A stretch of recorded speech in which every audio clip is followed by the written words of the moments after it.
오늘 이제 전도서 마지막 시간입니다.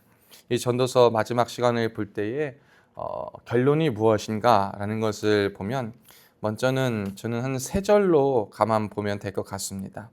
첫째는 전도서 12장 1절에 너는 청년의 때에 너의 창조주를 기억하라는 말씀입니다.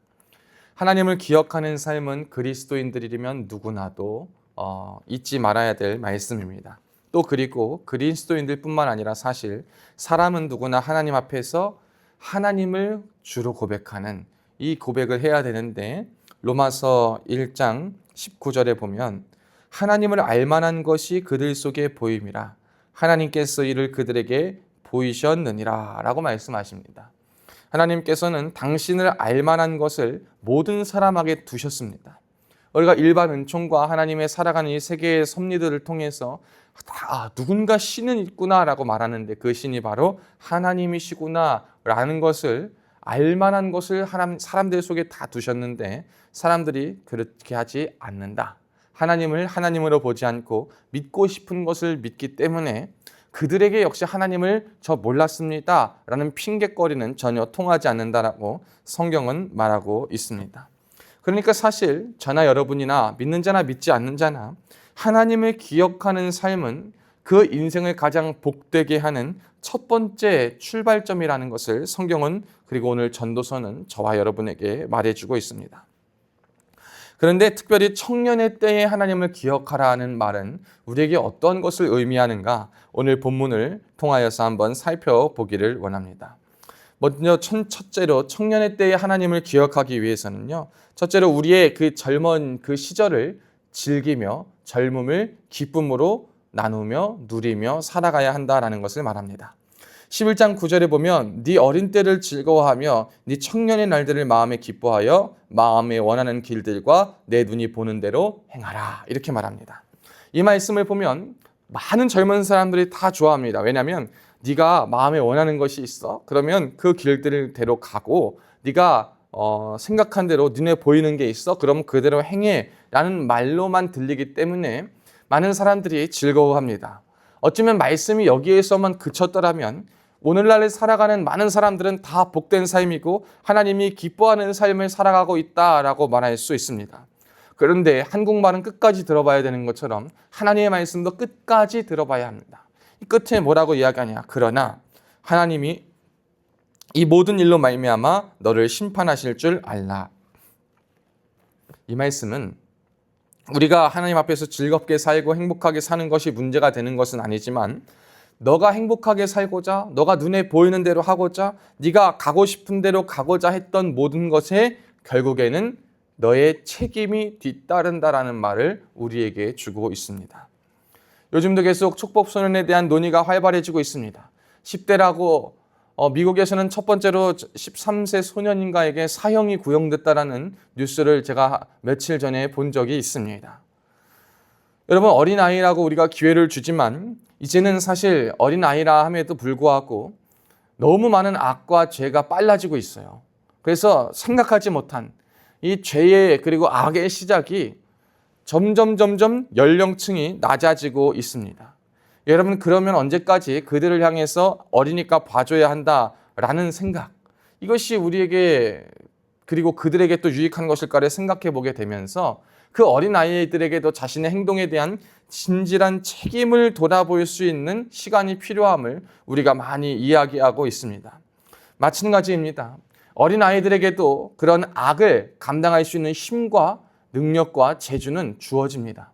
그렇다면 그 어린아이보다 조금 더 성숙하여지고 조금 더 자유로워지고 조금 더 마음대로 무엇을 할 수 있는 이 청년의 시기는 어느 때이냐?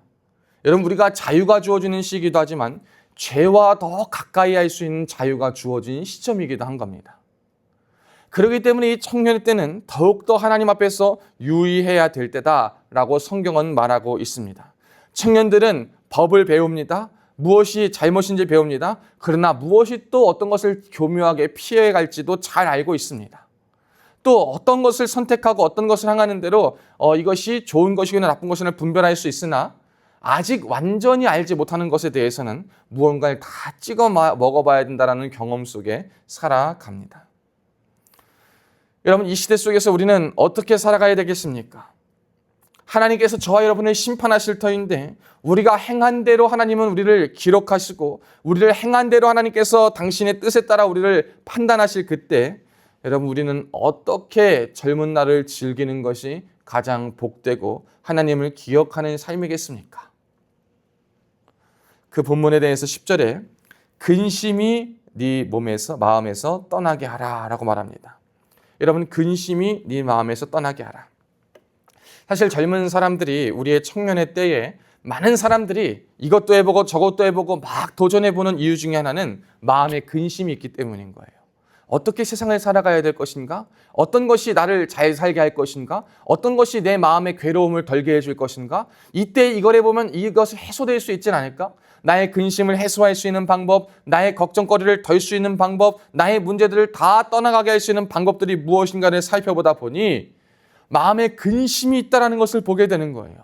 그래서 모든 것을 할 수 있는 자유 속에서도 죄를 선택하게 되는 거고, 죄를 선택해도 죄에 무감각하기 때문에 죄로부터 오는 두려움과 무서움보다 나의 지금 마음의 당장의 근심과 괴로움과 가려운 부분을 긁어주는 것을 자유롭게 선택하는 것을 너무 아무렇지도 않게 생각하고 있게 되는 것을 보게 됩니다. 그러니 사랑하는 여러분, 오늘 본문에서 첫째로는 우리의 근심이 마음에서 떠나갈 때에 우리는 허락하신 모든 자유와 하나님께서 주신 젊음을 아름답게 사용할 수 있게 된다는 것을 말하여 주고 있습니다. 그리고 여러분, 근심이 몰려오십니까? 여러분, 어려움이 몰려오십니까? 여러분, 우리 가운데 두려움이 막 몰려옵니까? 여러분, 우리가 믿음으로 사는 것 말고는 이걸 물리칠 수 있는 방법이 없습니다. 믿음으로 사는 것 말고는 없어요. 믿음으로 산다는 건 현실적으로 믿음과 삶의 관점에서 보면 최선을 다해 사는 삶이겠죠. 여러 가지를 준비하는 철저한 삶이겠죠. 그런데 우리가 전도서를 통해 성경을 통해 배운 것이 뭡니까? 내가 아무리 철저하게 준비하고 내가 아무리 열심을 다하고 내가 모든 것을 다 완벽하게 해놔도 한길 사람 속은 모르는 게 인생입니다. 사람의 마음을 우리가 우리의 뜻대로 바꿀 수가 없다는 것을 깨닫습니다. 뿐만 아니라 모든 것을 다 준비해놔도 말짱 도루묵으로 되는 것도 보게 될 때가 있습니다. 그러니 결국 근심의 문제는 하나님 앞에 온전히 맡길 때만 해소될 수 있고 하나님의 손길을 믿을 때만 해소될 수 있다는 사실을 우리가 기억하면서 우리의 인생에 살아가야 될 줄로 믿습니다. 여러분께서 하나님께 온전히 맡겨드리는 복된 인생 되기를 축복합니다. 그럴 때 저와 여러분의 마음의 어려움과 근심과 두려움이 이 자리에서 떠나가게 될 줄로 믿습니다. 그리고 두 번째로는 이 청년의 때에 우리의 행동을 기억하면서 잘 살기 위해서는 악이 내 몸에서 물러가게 해야 될 줄로 믿습니다. 악이 우리의 몸에서 물러가게 해야 됩니다. 여러분, 악은 우리를 무너뜨리고 하나님과의 관계를 자꾸 멀어지게 하는 제일 큰 요소입니다. 악이 우리 안에 탁 자리 잡기 시작하면 그 악은요, 가만히 있지 않고 생각을 변화시킵니다. 판단의 가치를 변화시킵니다. 생각의 관점을 변화시킵니다. 삶의 모습을 변화시킵니다. 시선을 변화시킵니다. 모든 것을 다 변화시키기 시작합니다. 그러면 악의 지배를 당하기 시작하면 하나님의 뜻과 말씀과 은혜가 아니라 내가 주인 되는 거예요. 결국 악이 우리의 몸에서 머물게 되는 그 가장 주된 목적은 무엇이냐? 네 삶은 네 것이다. 아무도 너의 삶에 간섭하지 못하니 너의 삶은 너가 주인이 되어 마음껏 살아라. 이 확신을 우리 가운데 심어주기 위해서 악은 우리 안에 스스로 계속 자리 잡기 시작합니다. 우리의 인생에 누가 결정합니까? 주체적으로 내가 결정하는 건 맞습니다. 주체적으로 남에게 끌려가지 않고 우리가 결단하고 생각한 대로 살아가야 되는 건 맞습니다. 그런데 그 앞서서 나라는 것이 진짜 올바른 기준과 지표가 될 것인가? 나는 정말 모든 것을 결정하고 선택하고 모든 것을 주체적으로 선택하는 것 앞에서 틀림없이 오류 없이 문제 없이 죄 없이 정말 부족함 없이 모든 것을 아름답고도 좋은 방향으로 선택할 수 있는 진짜 객관적인 기점, 기준이 되는가? 라는 것을 우리가 물어봤을 때 여러분, 성경은 나에 대해서 그렇게 이야기합니까? 절대 그렇게 이야기하지 않습니다. 나 역시도 뭡니까? 타락한 죄에 빠지는 연약한 인간의 불과함을 말하여 주고 있습니다. 그래서 우리가 선택합니다. 결정합니다. 그런데 그때마다 뭘 기억해야 되는 겁니까? 하나님이 저의 주인이십니다. 하나님만이 나의 왕이십니다. 말씀이 나를 이끌기를 원합니다. 하나님의 목적이 나를 이끄는 삶이 되기를 원합니다. 이 고백을 하며 살아갈 때 그 안에서 누리는 자유로 우리가 모든 것을 흠뻑 즐기며 기쁨으로 살아가야 할 줄로 믿습니다. 여러분이 하나님 안에서의 없는 자유로 기뻐한다면 돌아올 때가 된 겁니다. 하나님 안에서도 여러분 자유를 누릴 수 있습니다. 우리가 흔히 생각하는 오해가 뭡니까? 교회 가면 고리타분하고 그냥 어른들만 말씀만 듣고 하나님 말씀만 주구장창 들어서 재미도 없고 뭐도 없고 막 있다고 생각하는데, 우리 병사들 하는 얘기들 보면 교회 처음 와보면 그래도 생각 외로 재밌다 그래요. 찬양팀 함께 즐겁게 찬양합니다. 온 악기와 목소리와 마음 다해 찬양합니다. 거기에 일단 놀라는 거예요. 교회가 이렇게도 할 수 있구나. 그리고 말을 들어보니까 제가 감사한 것은 뭐냐면, 어떤 한 형제가 전역한 한 몇 달 된 형제가 그런 고백을 하더라고요. 그 친구도 교회를 다니던 친구는 아닌데 하도 전도하고 교회 오라 그러니까 왔어요. 그러고 와서 보니 교회 와서 꼭 무슨 소리를 하나, 그냥 그냥 성경과 믿음 얘기는 하지만 삶과는 정 땅판인 얘기를 한다고 생각을 해서 와서 말씀을 들어보니 말씀이 그래도 괜찮다라는 거예요. 믿음도 있지만 삶에서도 어떻게 살아갈지를 한다라는 거예요. 그래서 그 친구가 교회를 안 오는 친구를 또 한번 교회 와보라라고 권고하기 시작하는데, 이해하기 쉽게 뭐라 그랬냐면, 자기는 설교 시간에 아직 믿음은 없기 때문에 라디오 팟캐스트 듣는 것처럼 듣는다라는 거예요. 그렇게 들으면 정말 인생에도 도움이 되고 필요한 말들이 설교를 통해 주어진다라는 것을 말하고 전역한 친구도 있었습니다. 사랑하는 여러분, 하나님의 말씀에 대해서 우리가 오해하고 그리고 너무나도 잘못 생각할 때는 하나님은 이렇게 하실 거야. 분명 하나님은 이렇게만 요구하실 거야. 하나님은 이렇게 하라고 하실 거야. 나는 이런 정답을 내려놓은 상황 속에서 내가 생각해놓은 정답과 하나님에 대한 어떠한 괴리감이 분명 있고, 뭔가 하나님께 기도하고 뜻을 묻고 하나님 앞에서 선택을 하게 되면 내가 하고 싶은 대로 못할 것이라는 결론과 결과를 이미 우리가 내려놓고 있기 때문에 하나님 앞에 나아가는 것이 너무나 부담이 되는 거예요. 하나님 앞에 가는 것이 내가 지금까지 생각해놓은 걸 다 부정하고 다 버려두고, 물론 처음 주를 만날 땐 그래야 됩니다. 그러나 여러분, 주님 믿고 살아갈 때 하나님께서 모든 것을 꼭 방법을 정해놓고 이렇게 해라라고 하는 것이 아니라, 오히려 주님 앞에 묻고 나아갔을 때 내가 생각하지 않았던, 내가 예상하지 못했던, 내가 볼 수 없었던, 내가 꿈꿀 수 없던 것을 오히려 꿈꾸게 하시고, 내가 생각했던 것보다 더 아름다운 것을 보게 하시는 것이 있음에도 불구하고 우리가 하나님 앞에 나아가서 하나님이 주시는 참된 자유와 기쁨을 누리는 것에 대해서 굉장히 두려워할 때가 많이 있습니다. 여러분, 왜 그렇습니까? 하나님을 온전히 믿지 못할 때 우리가 그런 거예요. 다른 말로 하면 내가 삶의 주인이 되어갈 때 하나님 앞에 뜻을 굽히기 싫을 때 그렇게 되는 거예요. 사랑하는 여러분, 그럴 때마다 오늘 말씀을 기억하세요. 악이 내 몸에서 물러가게 돼야 한다는 것입니다. 악은 다른 것이 아니에요. 내가 유일한 주인이 되어 내 삶에 나를 온전한 기준과 가치로 삼아 세워나가는 그 모든 것이 가장 큰 악이 자리 잡고 있는 모습이다라는 것입니다. 저는 오늘 본문 말씀을 통하여서 저와 여러분이 먼저는 이것에서 떠나갔으면 좋겠습니다. 젊으실수록 여러분, 청년, 우리 군인들, 우리들 다 필요한 말씀입니다. 그러나 여러분, 나이가 드신 분들에게는 해당되지 않는 말씀이 아니라 하나님 앞에서 살아가는 저와 여러분의 오늘이 가장 귀한 청년의 때입니다. 내일이 아니요, 20대, 30대만이 아니요, 40대건 50대건 70대건 80대건 오늘이 하나님 보시기에 가장 우리 가운데 허락된 젊은 시간이요, 유일한 가장 복된 기회이기 때문에 이때에 우리 모두가 이 말씀의 권면을 기억하셔야 될 줄로 믿습니다. 그리고 나서 또 한 가지 기억해야 될 것은 2절부터 그래서 결국 8절 말씀에 보면, 여러분, 젊을 때 즐겁게 살아가고 행복하게 살아가야 되지만 한번 살펴보기도 했지만 이것을 기억하라는 겁니다. 죽을 때가 있다라는 것을 기억하며 살아라.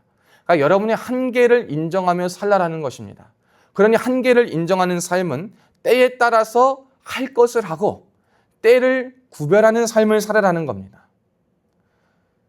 이때 저때 할 게 있습니다. 젊은 때에는 젊은 때에만 누릴 수 있는 것이 있어요. 그리고 젊은 때에는 누리지 못했지만 성숙해지면서 누릴 때가 있습니다. 여러분, 그때 하지 못한 것을 하면 늦게 배운 도둑질이 무섭다고 때가 지나서 하게 되면 그때 해야 될 거 놓치고 하지 않아야 될 걸 했느냐고 시간을 허비하고 낭비하는 경우를 보게 됩니다. 제 20대 초반까지만 해도 놀이동산 가는 게 그렇게 좋았거든요. 그래서 놀이동산 가서 놀이기구만 타면 그렇게 스트레스도 풀리고 막 좋았는데 어느 순간 몸이 안 좋아지니까 이제 바이킹을 맨 뒤에서 한 2번, 3번 타면 그렇게 좋았는데 한 번만 타도요 멀미가 나더라고요. 멀미가 나서 못 하겠어요. 멀미가 나서 못 하겠으니까 이제 도는 건 아예 타지도 못하고 그냥 가서 오래 기다렸다 타는 것이 스트레스를 풀고 좋은 것보다 그냥 아무렇지 않아집니다. 저는 계속 이 놀이동산 가고 이거 타면은 계속 즐거울 줄 알았어요. 그런데 시간이 지나니까 그것도 저의 인생에 큰 즐거움을 주지 못하더라고요. 여러분, 때에 따라 즐길 수 있는 것, 즐기는 것 너무나도 복된 것입니다. 그런데 너무나 많은 미래, 너무나 많은 근심, 너무나 시기에 대해 잘못 생각해서 여러분 그때에 누릴 수 있는 것을 누리지 못하는 것, 그것 역시 참으로 안타까운 삶이 된다는 것입니다. 우리가 지금을 준비하든 준비하지 못하든 다 우리는 연소해 갑니다. 다 노쇠해져 갑니다. 다 죽음을 향해 갑니다. 건강은 다 예전 같지 않습니다. 그러면 여러분, 오늘 하나님께서 저와 여러분에게 이 건강을 주시고 이 자리를 주셨고 이 기회를 주셨을 때 오늘 우리가 놓치지 말고 해야 될 것이 무엇입니까? 오늘 바쁘니까 이건 다음에 하자. 다음으로 미뤄도 되니까 괜찮아 라고 생각하는 것들, 여러분 이것들을 우리가 한번 잘 살펴보셔야 됩니다. 하나님 앞에서, 그리고 가정 안에서, 여러분 사람 관계 안에서. 여러분 너무나도 당연하고 너무나도 지금 해야 하는 일임에도 불구하고 너무 바쁩니다. 내일 할 수도 있을 것 같고 그건 언제든 지속될 것 같은 것이 있으십니까? 여러분, 모든 것이 이 땅에서 영원한 것은 없습니다. 다 하나님 곁으로 가야 됩니다. 우리가 사랑하는 사람도 하나님 곁으로 가야 되고요. 우리가 중요하다고 생각하는 모든 것을 가면 갈수록 노쇠해져 가고 기회는 더 없어질 때도 분명히 있다는 겁니다. 한계가 있는 인생 속에서 여러분 그냥 허무맹랑한 미래를 기약하시는 분들 되지 마시고 오늘을 가장 복되고 오늘 주신 것을, 오늘 해야 할 것을 가장 아름답게 누리며 행하며 살아갈 수 있는 복된 인생 되시기를 축복합니다. 이것이 하나님 앞에서도 먼저 해야 될 거예요. 그러니까 믿음 생활하기에 여러분 감동 주신 게 있습니까? 근데 너무 바빠. 그래서 못할 것 같으십니까? 그럴 때도 오늘부터 한번 시작해 보시길 바라요. 오늘부터 하나님 앞에 내가 이렇게 하기로 했으면 하나님 제가 오늘 이렇게 하겠습니다 라고 시작하시고, 여러분이 사랑하는 가정에서 여러분이 사랑하는 사람들과 여러분의 인생과 일 속에서 오늘부터 이렇게 해야 될 것이 있다라고 정해놓은 것이 있다면 여러분 시간을 따로 떼어 놓아서라도 오늘부터 한번 해보실 수 있기를 축복합니다. 그리고 마지막 13절 14절인데요. 9절 말씀부터 주는 것은 무엇이냐면, 여러분 솔로몬은 많은 잠언과 지혜의 격언들을 썼던 사람입니다. 많은 것들을 기록하고 많은 가르침을 주었던 사람입니다. 그런데 12절에 보면 뭐라고 이야기하냐면, 많은 책들을 짓는 것은 끝이 없고 많이 공부하는 것은 몸을 피곤하게 하느니라. 대명사로 여겨지는 사람들이 있습니다. 우리가 사람이 대명사가 될 때, 와, 이 사람은 지혜의 대명사야. 이 사람은 참 군인의 대명사야. 이 사람은 참 연예인의 대명사야 라고 하는 대표격으로 여겨지는 사람들이 있습니다. 여러분 그 사람들을 보면서 참 대단하다라고 말하지만 저는 그런 생각을 해봐요. 그 사람들이 그러한 호칭을 듣는 데는 얼마나 부담스러울까? 얼마나 부담스럽겠습니까? 여러분 그 호칭을 유지하기 위해서는요, 끝까지 그걸 붙잡고 있어야 돼요. 그걸 계속 그 대명사의 자리를 지켜내기 위해서는요, 호칭을 유지하기 위해서는 그 분야에 더욱더 사람들의 부담과 시선이 평생 짐이 되어서 그걸 놓지 못하고 살아가는 것을 말하고 있습니다. 사람들이 번아웃되는 이유 중에 하나는 뭐냐면, 즐거움과 기쁨으로 시작했다가 그것이 즐거움과 기쁨이 아니라 그것 자체가 목적이 되고 그것 자체가 그냥 절대적인 게 되어서 그 안에서 의미를 잃어버리게 되는 거예요. 기쁨을 상실하게 됩니다. 그때 거기에서부터 사람들이 지치고 힘들고 부담감을 느끼는 삶을 살아가게 된다는 것입니다. 많은 사람을 지혜롭게 하고 공부하는 것, 자신의 삶을 윤택하게 하고 많은 사람을 이롭게 하는 것입니다. 그러나 그것 역시 결국 끝도 없고 그것이 목적이 될 때 우리의 몸을 피곤하게 만든다라는 것을 말하고 있습니다. 지금 저와 여러분이 가는 그 길, 저와 여러분이 선택하여서 열심을 다하는 그 길, 여러분 그것의 목적과 방향을 다시 한번 점검할 수 있는 은혜가 우리에게는 필요하다라는 것입니다. 시작을 은혜로 했다고 끝이 은혜로 맞춰지는 것은 아닙니다. 시작을 은혜로 했으면 과정도 은혜로 붙들어야 됩니다. 과정을 은혜로 붙들는다는 것은 끊임없이 질문해야 돼요. 나는 지금 이 길을 하나님 보시기에 아름다운 길로 가고 있는가? 하나님 앞에 부끄러움 없이 가고 있는가? 하나님께서 맡기신 일을 감당하며 살고 있는가? 하나님께서 주신 기회를 잘 사용하며 가고 있는가? 여러분 이 질문들을 계속해야 돼요. 공부를 위한 공부, 열심을 위한 열심, 나를 위한 모든 것을 하는 것이 아니라 정말 우리가 하는 모든 것들 속에 하나님께서 허락하신 것들이 아름답게 드러나고 나타내며 그 방향으로 가서 시작도 은혜요, 중간도 은혜요, 끝도 은혜로 맞춰질 수 있는가? 이것이 중요한 것입니다. 신학서적을 열심히 읽은 사람이 있습니다.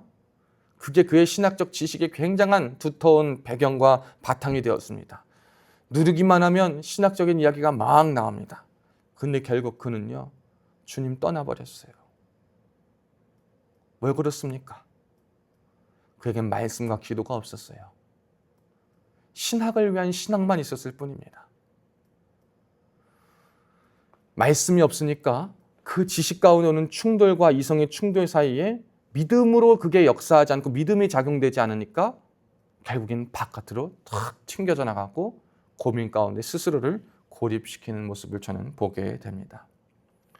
여러분, 믿음이 우리 삶에 역사하지 않고 모든 것이 하나님의 은혜가 우리에게 없다면 우리가 생각하고 하는 모든 좋은 것들이 결코 좋은 열매를 맺을 수가 없습니다. 요한복음에 보면 나는 포도나무에 너희는 가지니 너희가 내 안에 내가 너 안에 거하여서 우리가 하나 될 때 그 안에서 열매를 맺는 것이지 내가 스스로 열매 맺는 것은 결코 우리의 인생의 복된 끝을 맞이하게 할 수 없다. 그것이 결국 무엇입니까? 13절에 일의 결국을 다 들었으니 하나님을 경외하고 그의 명령을 지키는 삶인 줄로 믿습니다. 그리고 이것이 모든 사람의 본분이다. 전도서는 이 말씀으로 우리에게 마무리를 하고 있습니다. 사랑하는 여러분, 인생에 헛된 일들이 참 많이 있습니다. 헛되고 무의미해 보이고 무가치해 보이고 그래서 모든 것을 다 내려놓고 사는 사람들이 참 많이 있습니다. 그러나 여러분, 이 전도서의 말씀은 헛되기 때문에 다 포기하라는 말씀이 아닙니다. 헛된다. 헛된 일도 있고 어려움도 있을 것이다. 그러나 그 모든 것이 헛되지 않을 수 있는 유일한 방법은 너가 그 순간에도 하나님을 의지하고 경외하며 하나님을 기억하며 살아갈 때 하나님의 기억 속에 기록되고 하나님의 기록 가운데 남게 되고 하나님 마음속에 있어서 결국에 영원을 예비해 두신 하나님의 영원 가운데 온전히 들어가 아름답게 빛나는 오늘이 될 것이다. 이것을 저와 여러분에게 말씀해 주고 있습니다. 오늘을 믿음으로 사세요. 결코 잊혀지지 않을 겁니다. 사람에게 잊혀지고 사람에게는 몰라줘도 하나님은 아시고 하나님은 기억하시고 하나님은 여러분을 이끌고 계심을 오늘 하루 가운데 허무한 일들이 많이 펼쳐지는 인생 속에 놓지 않고 살아갈 수 있기를 축복합니다. 하나님 경외하세요. 하나님 말씀 따르세요. 하나님이 여러분을 이끌어 주실 줄 믿습니다. 오늘 말씀의 열매가 맺어지시길 축복합니다.